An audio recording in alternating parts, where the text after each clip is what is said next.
Hello and welcome to our live stream. Today we're going to be talking about life events and mood changes. My name is Marta Rañon and I'm with Southern Caregiver Resource Center.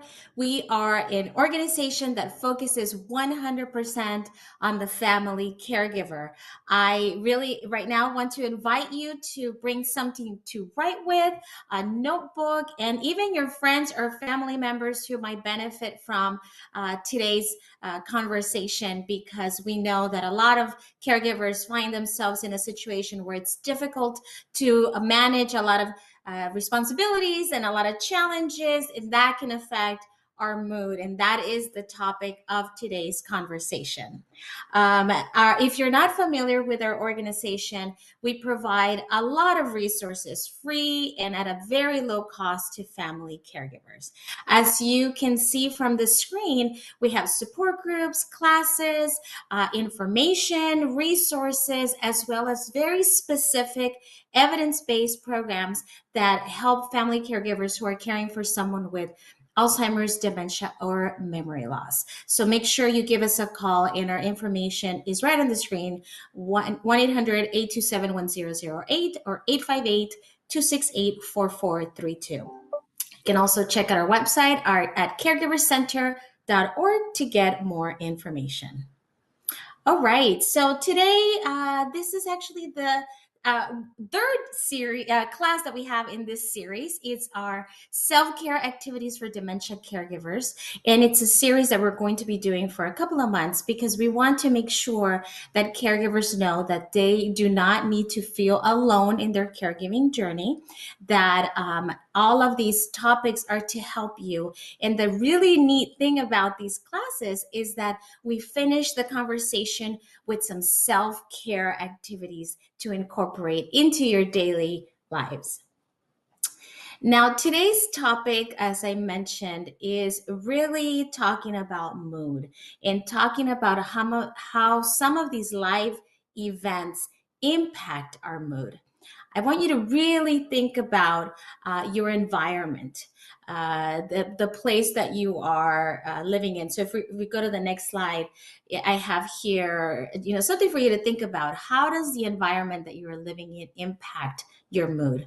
We're going to talk about what that understanding is between the unpleasant and pleasant activities, which we find ourselves in many times during the day experiencing. And then, of course, the importance of tracking how you feel and monitoring your mood. As we know that life has ups and downs, right? Kind of like a roller coaster. And that's why my next slide has this graphic so you can see what I mean and give you that visual.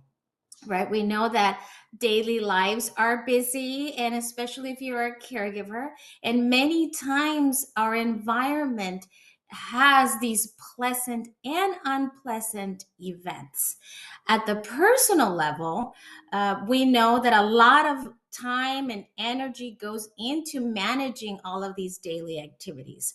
I know that if all of you out there who are caregivers, I know and we understand here at SCRC how much it takes to coordinate a doctor's appointment, how much it takes to coordinate a transportation for your loved one.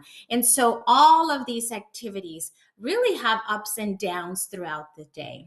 Sometimes we feel like we're on this endless roller coaster that we didn't really make line to participate in, right? When you go to an amusement park, you know that you are getting yourself on this roller coaster, but sometimes we find ourselves not knowing what's coming next, and that leaves our feelings and feeling confused, feeling exhausted, feeling that we are so overwhelmed by those daily activities.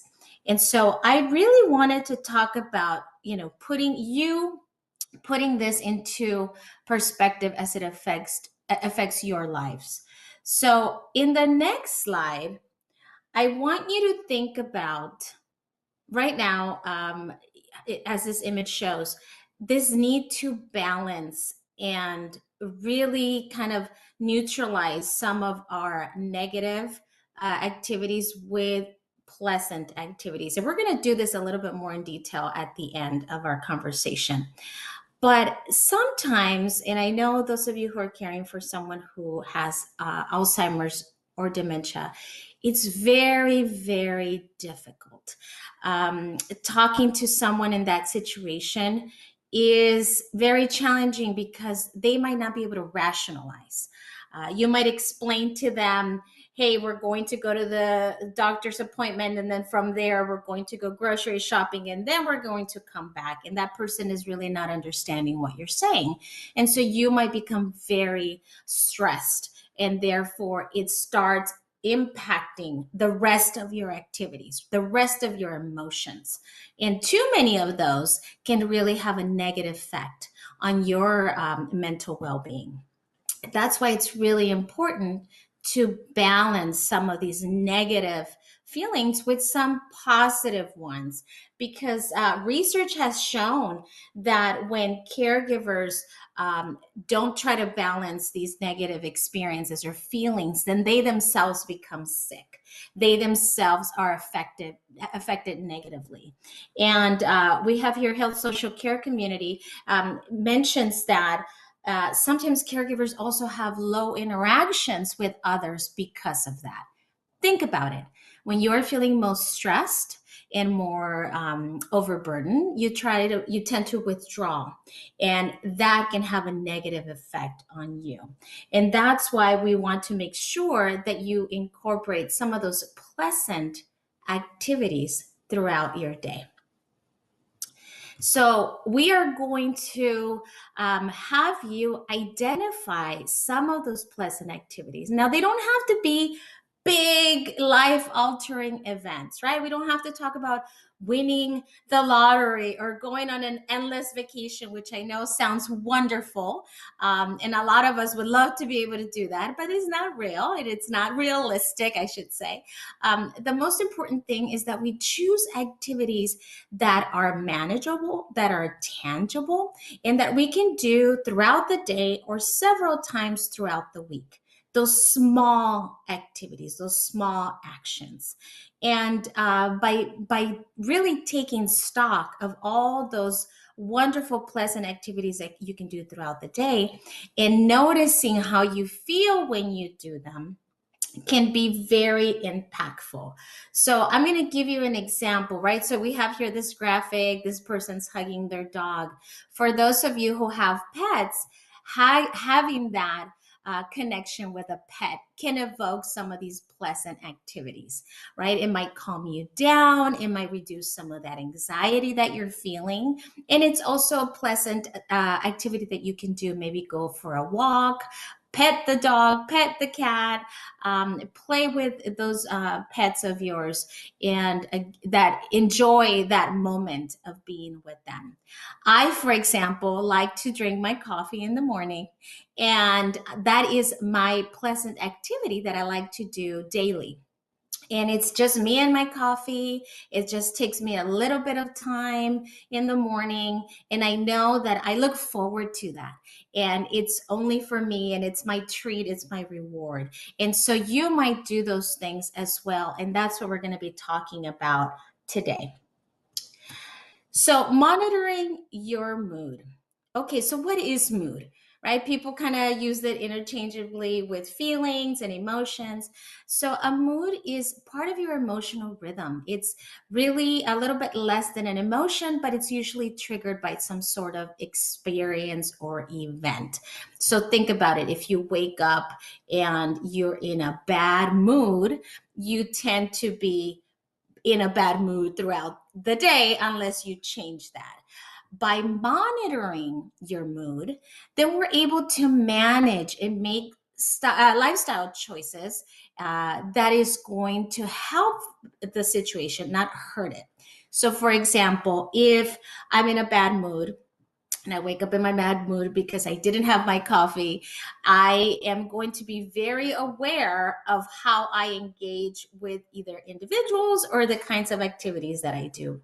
Maybe that's not the time for me to go to the DMV and try to figure out, paying my renewal or in waiting in line with a bunch of people if I'm not in the right mood. But if I do something to get out of that bad mood and then go to that activity, my frame of mind is going to be a little different. I'm going to come at this challenge with a more positive mood and therefore make better choices and have a less of a negative impact. So I hope you're writing this down. I hope this is being helpful because we know that here at SCRC, we often say that the best way to be an effective caregiver is to take care of yourselves. And I really mean that because a lot of us who are caregivers, who have been caregivers, who might be caregivers, and that's right around the corner for some of you, it's really about how you react to those challenges. We know you cannot do anything about changing the state of maybe an illness or a chronic condition that the person that you're caring for is experiencing. There is no cure, for example, for Alzheimer's at the moment. So we can't just get up and change that if we're not liking it. But how we respond to that person with Alzheimer's is very important. So that's why we have created this series, and it's Caring for the Caregivers, Self-Care Activities for Dementia Caregivers. Very specifically, if you're not caring for someone with dementia, it's okay. You can still apply some of these activities and skills in your caregiving situation. And we will be doing this monthly. Of course, here are the dates. We have them in both English and Spanish. You can check out our social media where we're going to be promoting these classes, as well as our website, caregivercenter.org, because we want to make sure that you feel supported, that you are know where to go, and of course, connect with others who are in your same situation, as you can see from our social media presence, as well as our contact info that is available to you on the screen. Okay, so as you know, some of you who have been participating in this series, these classes, we do a self-care activity at the end of our conversation. And the purpose of this activity is, like I said earlier, to really balance the negative experiences, the negative moods that we might be feeling with some positives to really change that frame of mind. And we owe it to ourselves, right? We are doing the best that we can. We mean well to care for those individuals, but we're also human and we get tired and we get stressed, and it's okay. It's just a matter of knowing what to do about those negative feelings. So what I'm going to ask you at this moment is to go find your comfy place, whether it be your bedroom, your office, outside, your living room. And to also, this is going to be an added request that you get something to write with, a notepad, a piece of paper, and of course, a pen or a pencil, because the next exercise is going to really require a little bit of participation on your end, that is writing, and we'll see you in a couple of seconds.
All right, so hopefully you have your comfy place, your relaxed place, devoid of any external noises and anyone else who might demand of your attention at the moment. And of course, if you're not able to do that, we encourage you to come back and reconnect with us and with this live stream class so that you can get the full experience. Our next activity is actually called a pleasant activity. What a wonderful thing, right? We all like pleasant activities, and we're going to talk about how we can do one of those to incorporate into your daily lives. So I know you've been hopefully following our series, and I've been talking about breathing and relaxing your body. So I want you to right now get as comfortable as you can. Just maybe put your feet firmly planted on the ground and your hands on your lap. You could also lay down if you want to lay down on the floor, on your bed, on your sofa. And I want you to close your eyes. And as you close your eyes, I'm going to ask you to take one deep breath. Ready? Inhale and exhale. And one more. Inhale and exhale. Good. Now, wherever you are, and if you have your eyes closed, keep them closed. I want you to notice how you're feeling right now. Are you a little bit more relaxed than when we started the conversation? Are you still feeling a little hurried and maybe anxious?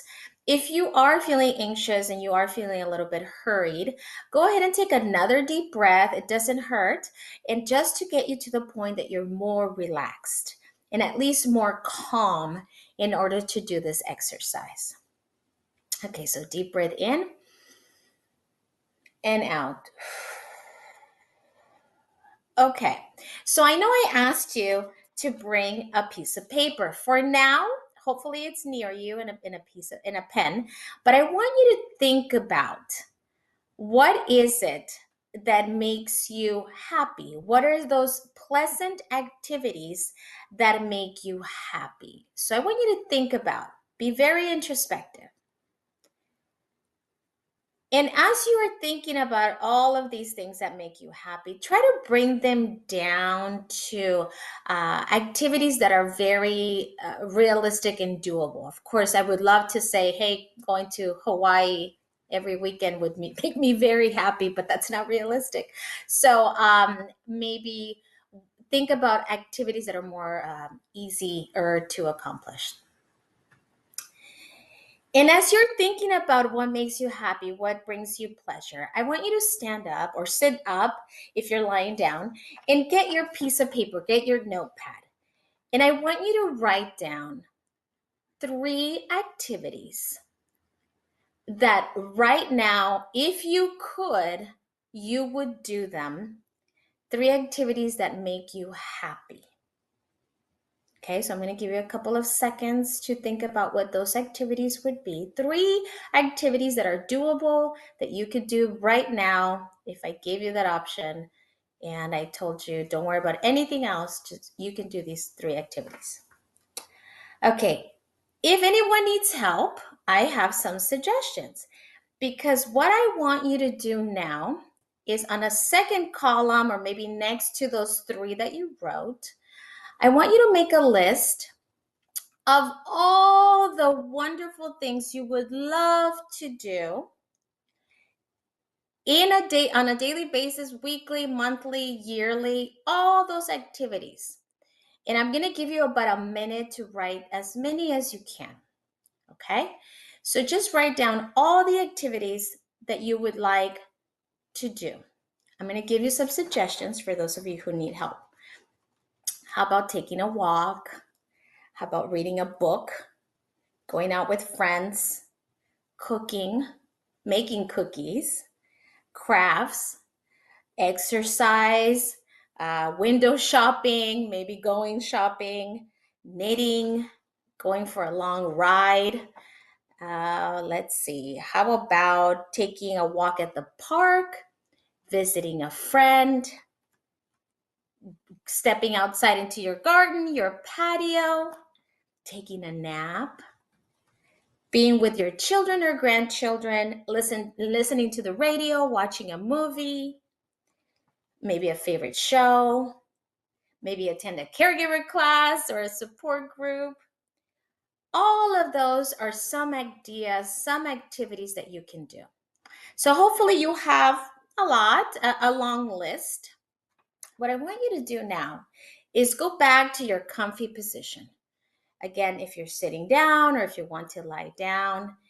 And I want you to really think about your most stressful time. Okay? Your most stressful time. Is it when you're cleaning? Is it when you are caring for someone? Is it when you are working? Think of the most stressful time. And you might be thinking, what? What are we doing here? I thought we were talking about pleasant activities. Trust me, we will. Think about the most stressful time in your day. Okay, for me, for example, I love my children, but sometimes having to take them and pick them up and, shuffling from one school and activities is very stressful. It requires driving, being in traffic, trying to find parking to pick them up, and then doing it again. And it's very stressful for me. So, what activity brings you that stress? Okay, now once you have identified, and you can write it down if you like, and just kind of title it, my daily stressful activity. I want you to pick from those pleasant activities one of those that you could do when you are feeling most stressed. So I'm going to give you an example. I mentioned already that picking up and dropping off my children in the mornings is very stressful for me. But I also know, I mentioned that I like drinking my coffee. So then I like to take my coffee with me during that time, enjoy my coffee, savor it, smell it, drink it. And this is all happening during that stressful moment. It doesn't require a lot of energy. It doesn't require any money. It doesn't require me going out of my way to do anything else. It's just bringing my coffee along into that stressful activity, so that it gives me a different perspective. And so this is your homework. This is what I want to leave you with today. Those activities that bring you stress, how can you how can you balance those with some pleasant activities? And you wrote down a whole list. You also wrote down your top three you can do maybe when you have a little bit more time, or maybe on the weekends, or when somebody can give you some respite so that you can actually do those top three. As long as you try to incorporate them into your daily lives, that should hopefully help you balance some of these challenging moments in your caregiving lives. All right. Well, thank you so much for being with us today. Remember, SCRC is here for you, caring for those who care for others. You don't have to do caregiving alone. And check us out at scrc.care or caregiverscenter.org for more information and to connect to our classes, to our videos, and to all of these wonderful resources available to you. All right. Thank you so much, and see you soon.